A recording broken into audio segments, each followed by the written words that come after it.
My friends, excuses are like comfortable cushions, soft enough to make you stop moving, but dangerous enough to keep you exactly where you are. We all have dreams, ambitions, and plans, but some guard, sometimes our biggest obstacle is not the lack of opportunity, it's the abundance of excuses. Ours and God. An excuse is nothing more than a beautiful story we tell ourselves to justify why we are not doing what we know we should be doing. The problem is, that story might sound convincing, but it keeps us trapped. The truth is, and God, there will never be a perfect time, perfect conditions, or perfect resources. 16 hours in God. The people who achieve great things are not those who waited for everything to be perfect, but those who decided to act despite imperfections. Think about a seed. It can complain 16 hours and God, the soil is too hard, is too hot, the rain is too much, and remain a seed forever. Or it can break itself open, push through the soil, and grow into a tree. God. The seed that grows is the one that kills its excuses. Life is not fair. But that's not a reason to stop. It's a reason to fight harder. And God, you may not control your starting point, but you can control your movement forward. If we focus on our limitations, they will multiply.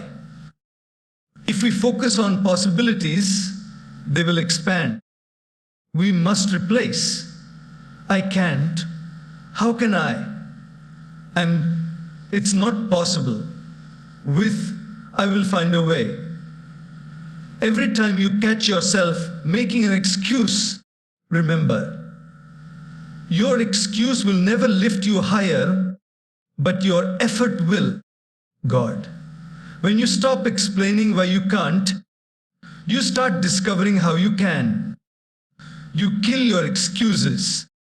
And in doing so, you give life to your dreams. Excuses are like warm blankets on a cold morning. They wrap around you, make you feel safe, and 16 hours and God convince you that staying where you are is the best option. They whisper to you, it's okay.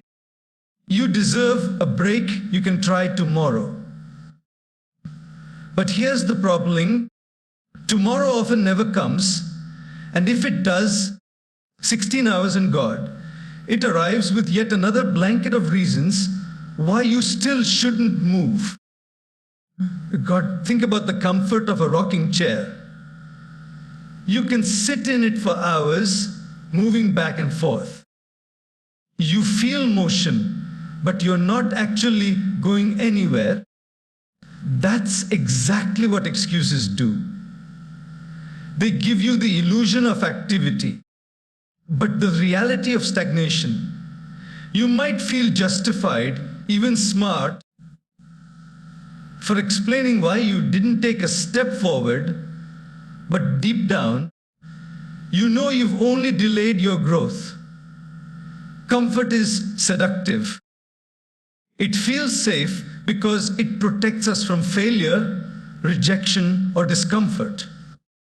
If you don't try, you can't fail, right? But here's the catch, you also can't succeed. You can't discover your capabilities. You can't expand your limits. And you can't experience the satisfaction of growth.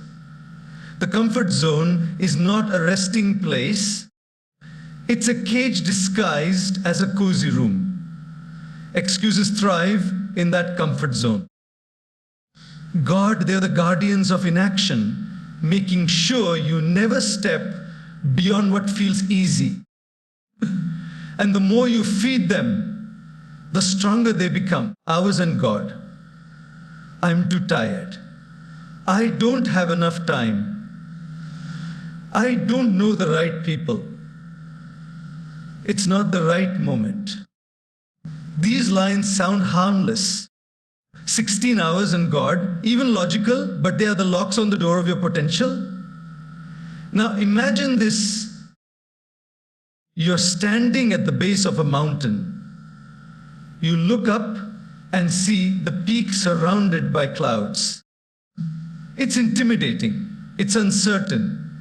Then the excuses arrive, each one taking your hand and leading you back down the path. It's too high. It might rain. You're not prepared enough. But what if you ignored them? What if you took the first step anyway? Hours and God. That's how every climber reaches the summit. Not by waiting for perfect weather, but by walking despite the risk. The truth is, comfort will never produce greatness. No one becomes a champion by sleeping in God. No book is written by someone who waits for inspiration to strike at the perfect time and God. No business is built by someone who only works when they feel like it. Progress is always paid for in discomfort. Early mornings, long hours, moments of doubt, and facing fears. If you want to move forward, you must be willing to give up the comfort of your excuses. It's like trading a soft pillow for a sturdy pair of walking shoes. You can no longer lie down, God, but you can start moving towards something bigger. And here's the amazing part. Once you take those first uncomfortable steps, God, you'll discover a different kind of comfort. The comfort of knowing you're growing, the comfort of living without regret, the comfort of seeing your vision take shape. Excuses might protect you from temporary discomfort, but they also protect you from permanent success and God. The day you stop letting them run your life is the day you start living the life you truly want. And every step forward will prove to you that progress, no matter how small, is always worth more than the illusion of safety. Every excuse we make is, at its core, a story. A carefully crafted narrative designed to make us feel better about not taking action. And here's the surprising thing, most of the time, these stories are not told to other people first, they're told to ourselves. We become both the storyteller and the audience, convincing our own minds that our inaction is reasonable, even wise. Consider this. The human mind is incredibly skilled at finding reasons to support what it wants to believe, God. If we're afraid to step out of our comfort zone, the mind becomes a talented author, and God, writing convincing paragraphs of why now is not the right time, or maybe next year will be better. The more often we tell these stories, the more believable they become. Not because they are true, but because we have repeated them so often that they sound like truth. Imagine a man who wants to start a business. Deep inside, he feels the urge to try, but he tells himself a story. I don't have enough capital. The market is already crowded, and God, I'll wait until I have more experience. Months pass, then years. New stories are written. Now I'm too old to take the risk. My responsibilities are too big. The business never happens. not because it was impossible, and God, but because the stories became stronger than the dream. These self-made stories are dangerous because they create an invisible prison. The walls are not made of steel or stone, but of words and beliefs. And the more you decorate those walls with convincing details, the more comfortable you feel inside. You might even tell yourself you're practical or realistic. But there's a fine line between realism and surrender. And excuses often disguise themselves as logic.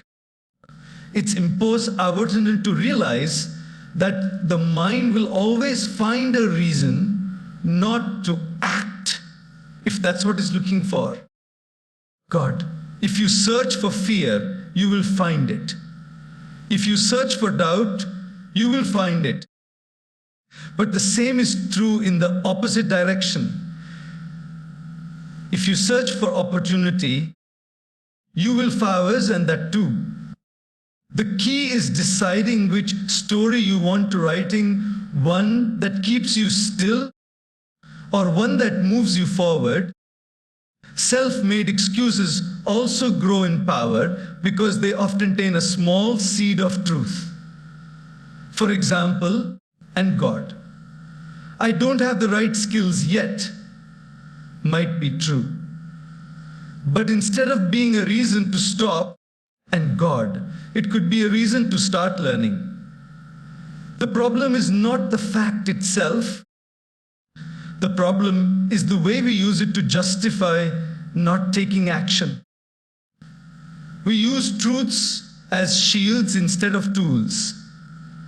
Think about the greatest achievements in history of ours and God. Behind each one is a person who could have told a dozen believable stories about why it wouldn't work. But they didn't. They chose to tell a different story, one of persistence and possibility. That choice changed everything. When you realize your excuses are nothing more than self-written scripts, you can take back the pen. You can rewrite the plot, change the ending, and make yourself the hero instead of the prisoner. Because at the end of the day, the stories you tell yourself don't just describe your life, they create it. 16 hours and God. One of the most common excuses we give ourselves is that we are waiting for the right time. We tell ourselves that we'll start once we've saved enough money. God, once the kids are older, once we finish that course, once we feel confident enough. The problem is, life rarely presents a perfect. Good in God, good in moment when everything aligns exactly as we want. If we keep waiting for perfection, we will keep waiting forever. Life is like the weather. Sometimes it's sunny, 16 hours in God. Sometimes it's stormy, and sometimes it's unpredictable. If a farmer waited for a season with no chance of rain or drought before planting his seeds, and God, he would never grow anything at all. Instead, farmers work with the conditions they have. They plant despite uncertainty, knowing there's never a guarantee, but also knowing that without planting, there can be no harvest. We often think perfect conditions will protect us from failure. But perfection is an illusion. It's a moving target. The moment we think we've reached it, something else shifts. The economy changes, circumstances change, our own needs and priorities change. If we let those changes control us, we become lifelong waiters instead of lifelong doers. Consider the great inventors, leaders, and entrepreneurs in history. None of them began their journeys with perfect resources or flawless timing. Ours and God, many started with less than what you have right now. They began when the risks were high, the odds were low, and the path ahead was unclear. What set them apart wasn't luck. It was their decision to start despite the storm. There's a story of a young man who wanted to open a small bakery. He kept delaying because the economy was unstable. Once things get better, I'll start, he told himself.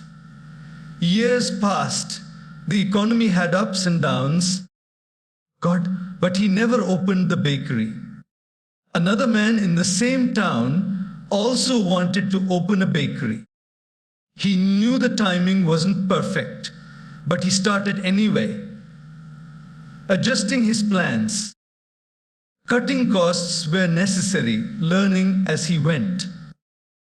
5 years later, his bakery was thriving. The difference. One waited for perfect conditions. The other created conditions through action. Starting before you feel ready is uncomfortable, but that discomfort is a sign of growth. If you wait until you feel completely prepared, and God, you'll discover that prepared is just another word for safe. And safe doesn't change the world. In fact, action has a way of creating its own perfect conditions. Ours and God. You meet people you wouldn't have met, learn skills you didn't know you needed, and discover solutions you never would have seen from the sidelines. Imagine standing on the shore and God waiting for the waves to calm before you dive in. You might stand there for hours, days, or years, missing the chance to swim altogether. The ocean will never be still, and neither will life. The secret is to jump in and learn to swim with the waves, not against them. In reality and God, perfect conditions are not something we wait for. They are something we build through persistence, adaptability, and courage. The moment you act, even in imperfection, you transform uncertainty into progress. And progress, no matter how small, will always be more powerful than a lifetime of waiting. For 16 hours in God, we often imagine that the people who succeed have everything figured out before they begin. We picture them starting with flawless plans, perfect timing, abundant resources, and unshakable confidence. But if you look closely at real stories of success, you'll find something very different. People stepping forward with trembling hands, incomplete knowledge, and plenty of doubts, but stepping forward anyway. 16 odd. Perfection is a beautiful idea, but it's a dangerous trap. The pursuit of it can paralyze us, making us think, if I can't do it perfectly, I shouldn't do it at all. Yet the truth is, most great accomplishments were born from imperfect beginnings. The first draft of every masterpiece is messy. The first attempt at any skill is awkward. The first step toward any dream is uncertain. But those who succeed keep moving forward in the mess, learning and improving along the way. Think about a sculptor facing a rough block of marble. And God, they don't wait for the stone to be flawless before beginning. And God, they take the chisel and start shaping it, knowing each strike brings the vision closer to reality. Success works the same way. It's a process of chipping away at imperfections, not waiting for them to disappear on their own. History is full of examples. The first cars were noisy, unreliable, and slow. The first airplanes were unstable and could barely stay in the air. The first light bulbs burned out quickly. If their inventors had waited until the technology was perfect, we might still be traveling by horse and reading by candlelight. And God, their willingness to work what they had and improve along the way, changed the world. Working despite imperfections also means embracing mistakes as part of the journey.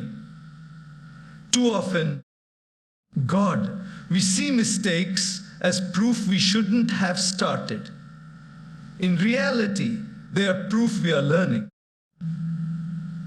Every misstep teaches us something we could not have learned from the safety of inaction.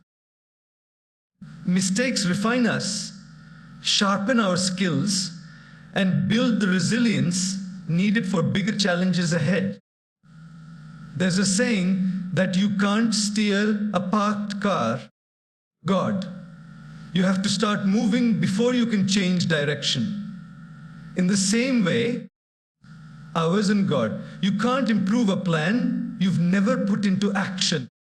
Progress comes from doing, from trying, failing, adjusting, and trying again.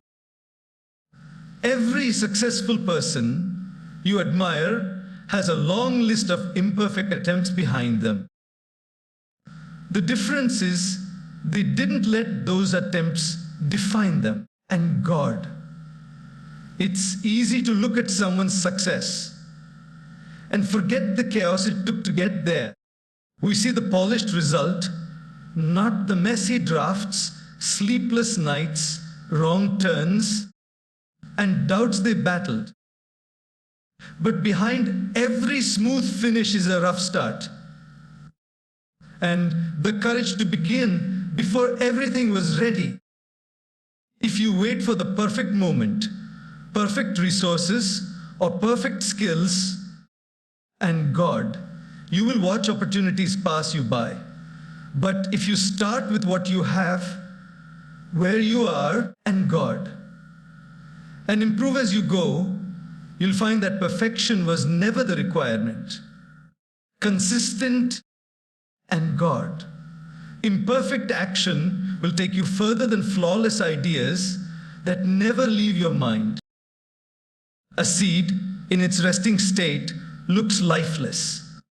It is small, fragile, and buried under layers of soil. From the outside, it seems trapped, surrounded by darkness and pressure. But inside, something remarkable is happening. The seed is not dying, it is preparing.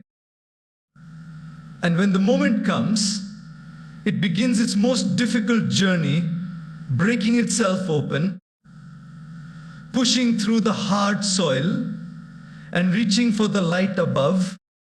That is the story of growth. And it is never gentle.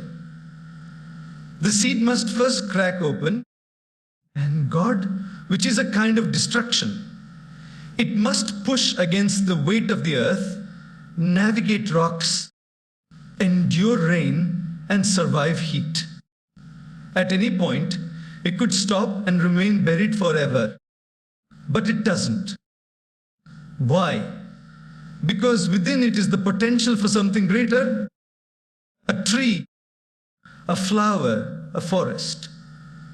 The obstacles are not signs to quit. They are proof that growth is underway. Our lives are no different. We often expect growth to be comfortable, as if success will arrive in the form of smooth roads and easy steps, as in God. But real growth really feels like that. It feels like struggle. It feels like pressure. It feels like everything is working against you.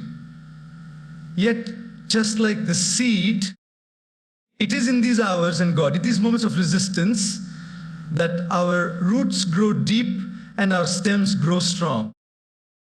Hours and hours and imagine a young plant that encounters a rock blocking its way to the surface. It doesn't complain, "Why is this happening to me?" It simply changes direction, weaving around the obstacle until it finds a new path upward. That's resilience. The quiet determination to keep moving, even if the way forward looks different than expected. The truth is, obstacles are not there to stop you, they are there to shape you. And God, just as the pressure of soil strengthens a seedling, challenges strengthen our character. Without resistance, we remain weak, easily broken by the smallest setback. With resistance, we develop endurance, adaptability, and confidence. There is a story of a bamboo seed that takes years to sprout above ground. For the first several years, there's no visible growth, even though the farmer waters and tends to it daily. What's happening beneath the surface is invisible. The seed is building an extensive root system, strong enough to support its future height. When it finally breaks through the soil, it grows rapidly, reaching incredible heights in a short time. The years of unseen struggle were not wasted, they were essential. When we face obstacles, we are often tempted to believe that something has gone wrong, ours and God. But what if those obstacles are the very things preparing us for what's ahead? Just as the seed's struggle upward prepares it to stand strong against wind and weather, 16 hours and God, our struggles prepare us to handle the responsibilities and challenges that come with growth. If you only ever faced easy paths, your strength would remain untested. And God, but when you push past obstacles, when you keep moving despite the weight of the soil above you, you discover that you are far more capable than you imagined. And like the seed, one day you will emerge in the light, not just as you were, but as something transformed, stronger, taller, and ready to bear fruit for others to see. We all know it. Life isn't fair. Some people are born into wealth, others into poverty. Some have supportive families, others face neglect. Some meet opportunities early, God, while others must fight for every small chance. The playing field is never perfectly level. But the moment we use life's unfairness as a reason to stop trying, we surrender the power we do have. There's a difference between acknowledging an unfair situation and letting it define you. Yes, you may have had a harder starting point than someone else. Yes, you may face more challenges, 16 hours and God. But what you choose to do with that reality, the course of your life far, more than the unfairness itself. Many people have started with little and gone far. Many have started with everything and gone nowhere. Think of a runner in a race. Some begin at the front with a clear view of the track. Others start further back, in a crowded lane with obstacles in the way. It's tempting for the runner at the back to say, it's impossible to win, so why run at all? But the truth is, the only guarantee of failure is stopping. If 16 hours and they keep running, even if they can't overtake everyone, they still move forward, still grow stronger, and still cover distance they wouldn't have covered by standing still. History is full of people who turned life's unfairness into fuel. Consider a child born into poverty who grows up without access to quality education. They could easily decide they are doomed to stay where they are. Instead, they find ways to learn, borrowing books, attending free classes, practicing skills late into the night. That child may not have had a fair start, and God. But through relentless determination, they create opportunities where none seem to exist. Unfairness can make you bitter, or it can make you better. The choice is yours. If you focus on what you didn't get, you will see only limitations. In the US for 16 hours in God. But if you focus on what you can still create, you start seeing possibilities others might overlook, and God. The reality is, those who have to fight harder often develop qualities. Persistence, creativity, resilience, that give them an advantage in the long run. There's a saying that diamonds are just coal that handle pressure exceptionally well. Pressure isn't fair, but it can transform you. The same is true for hardship. It will not feel pleasant, but it will shape you into someone stronger, sharper, and more capable if you let it. This doesn't mean pretending the world is fair or ignoring injustice and God. It means refusing to let that injustice control your actions. It means looking at life and saying, I didn't choose my circumstances, but I choose my response. When you shift from asking, why me, to asking, what now? You take back control. And here's the truth: of the world doesn't reward excuses. It rewards results. Your story can either be one of surrender, a tale of how unfairness stopped you, or one of victory where you rose despite the odds. And the best part, when you choose the latter, you don't just inspire yourself, you inspire everyone who faces similar challenges. God, showing them that the path forward is still possible, even when the ground is uneven. God, our minds are like magnifying glasses. Whatever we choose to focus on appears larger, more powerful, and more real. If we spend all our time thinking about our limitations, what we can't do, what we don't have, and God, where we've failed before, those limitations will grow in our perception until they seem impossible to overcome. Ours and God. But when we shift our focus to our possibilities, something remarkable happens. The limitations begin to shrink and our potential begins to expand. Imagine two people facing the same problem. One says, "This is too difficult. God, I don't have the resources to solve it." The other says, "This is difficult, and God, but maybe there's a way around it. Maybe I can find another approach."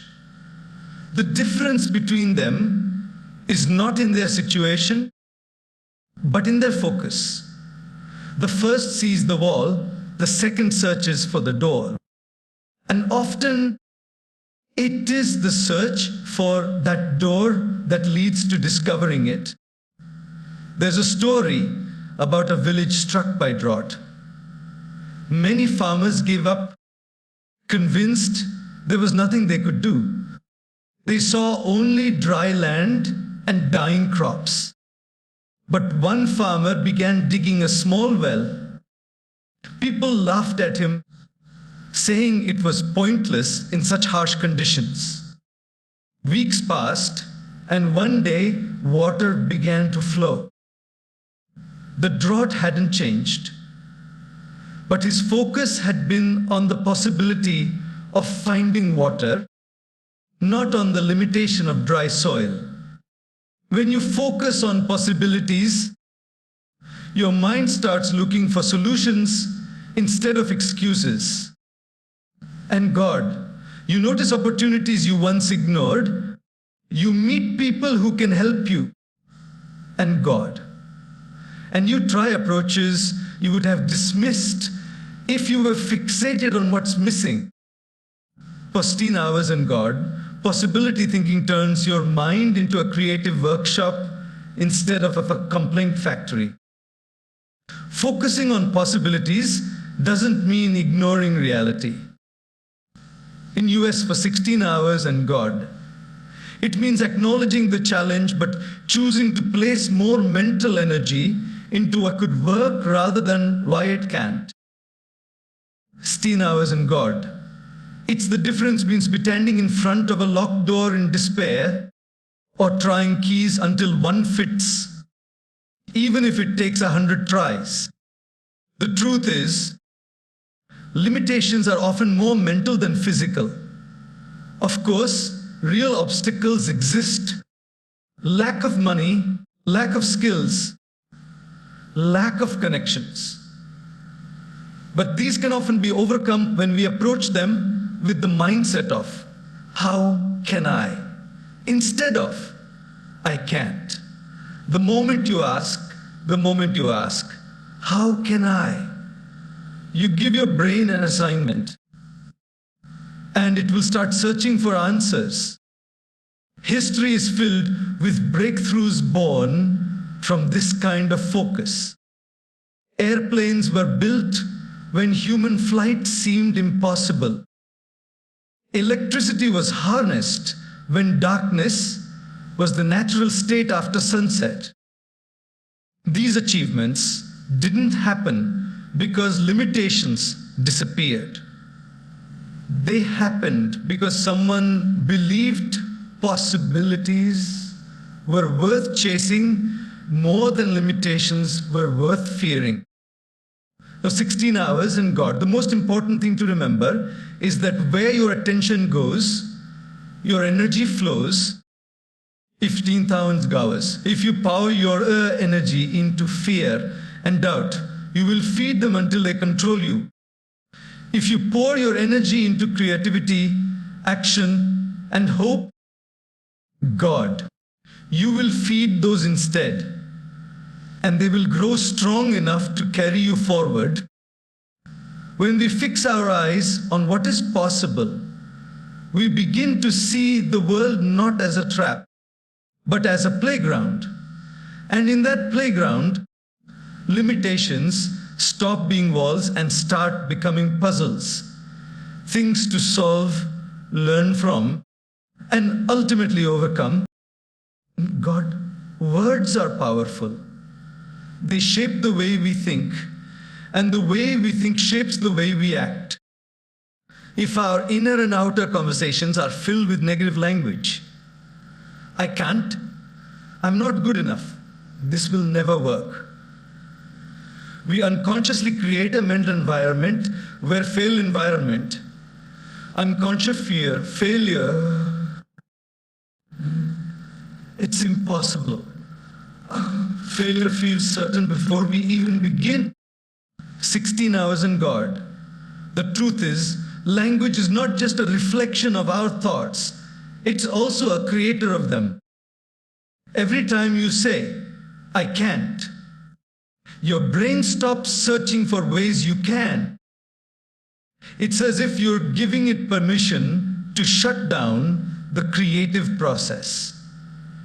On the other hand, when you replace "I can't" with "how can I," your brain becomes an active problem solver. 16 hours in God, scanning your experiences, resources, and ideas for possible answers. Consider a simple scenario.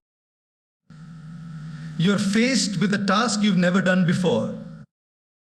If you tell yourself, "I'll never figure this out," you've already decided the outcome. But if you say, "I've never done this before, but I can learn," you've opened the door to progress. The situation hasn't changed, only your language has. Yet that small shift creates a completely different set of actions and possibilities. There's a story about a teacher who banned the phrase "I can't" from her classroom. Instead, students had to say, "I don't know how yet, but I'm willing to try." Over time, ours in God, the students began to approach challenges with curiosity instead of defeat. Their grades improved, but more importantly, their confidence grew. The teacher understood that by changing their words, she was changing the way they approached life. Solution: focused thinking doesn't ignore problems. It acknowledges them while actively searching for ways forward. It transcends outward. It forms the question from "Why is this happening to me?" to "What can I do about this?" The first keeps you stuck in victim mode. The second puts you in the driver's seat. This principle is used by successful leaders, athletes, and innovators around the world. When a problem arises, ours in God, they don't waste energy repeating "what's wrong." They quickly shift to asking, "What's the next step?" Even if the step is small, it moves them forward instead of keeping them trapped in complaint mode. God. The words we use with ourselves are especially important because they are constant. God. Long before you speak to others, you have a running conversation with yourself. If that self-talk is filled with limitations, doubt, and negativity, your actions will match. But if your self-talk is filled with curiosity, determination, and problem solving, your actions will follow that path too. You for 16 hours in God. One of the most powerful changes you can make is to replace words of impossibility with words of potential. Instead of "this is too hard," try "this is challenging, but I can handle it step by step." Instead of "I failed," try "learn what doesn't work." These changes are not about sugarcoating reality.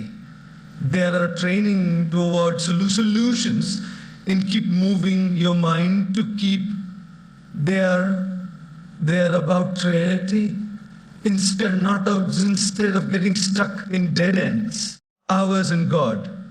Over time, this shift in language becomes a shift in mindset.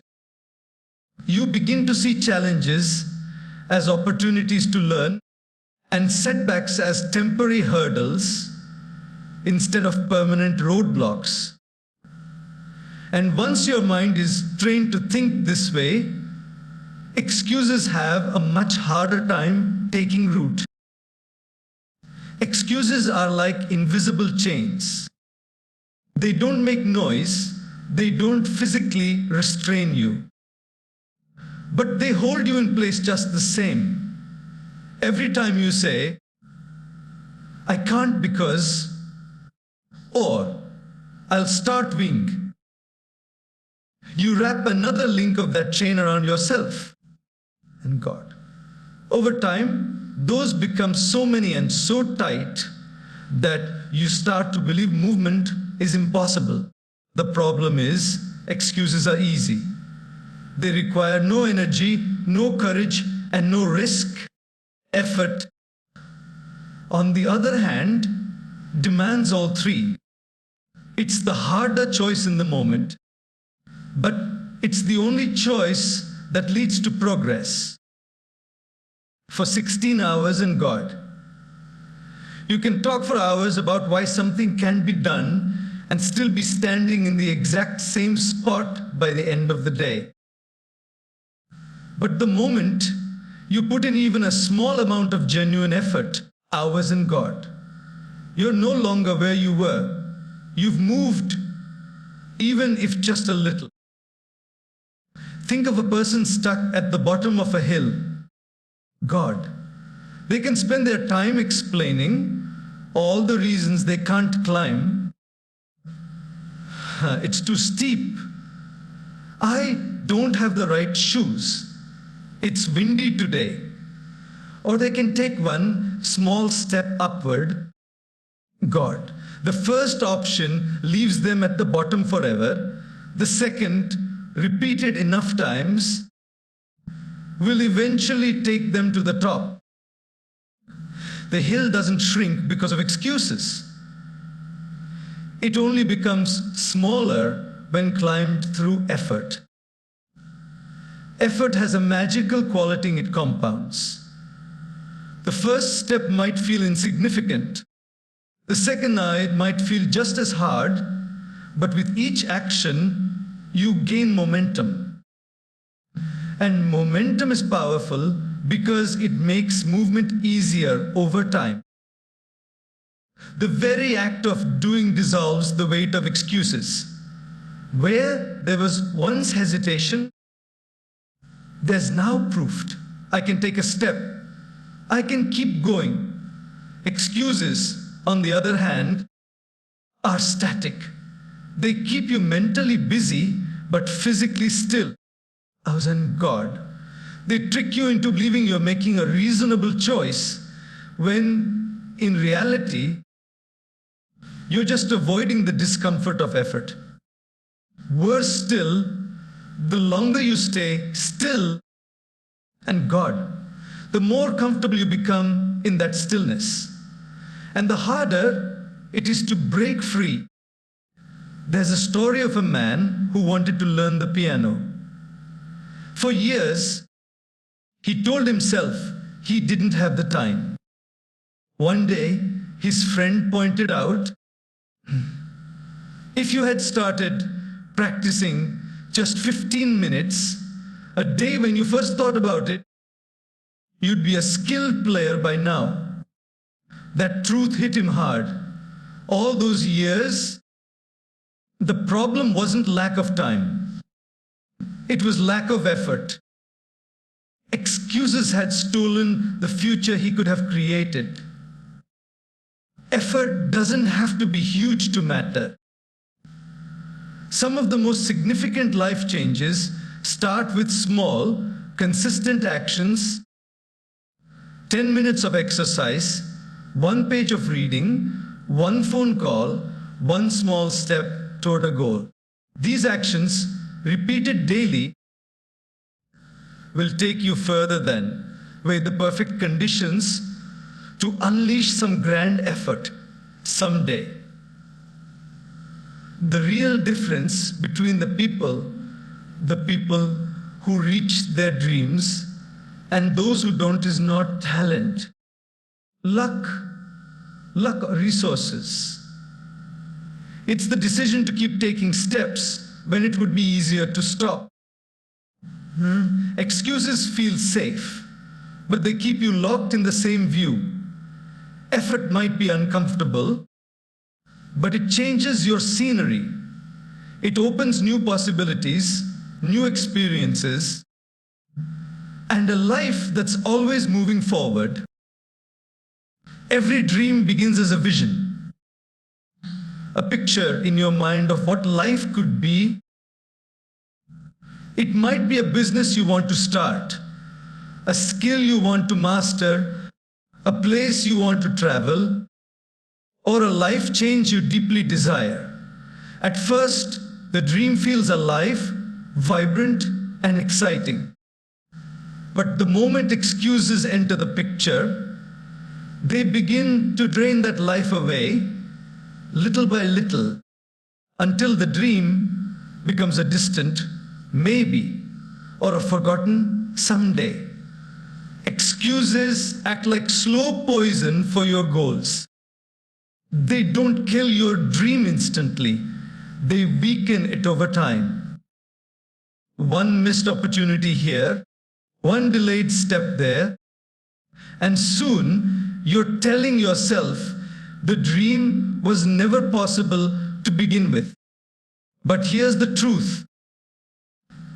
Most dreams don't die because they're impossible. They die because they are suffocated by excuses. When you kill your excuses, you breathe life back into your dreams. You stop explaining why things can't happen and start finding ways they can.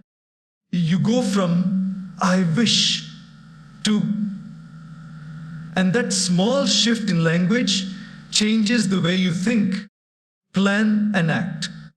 The moment you take responsibility, the dream moves from being a fantasy to being a goal.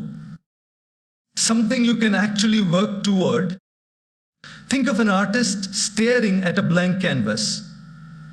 If they tell themselves, "I'm not inspired today," or "I'm not skilled enough yet," the canvas will stay empty forever.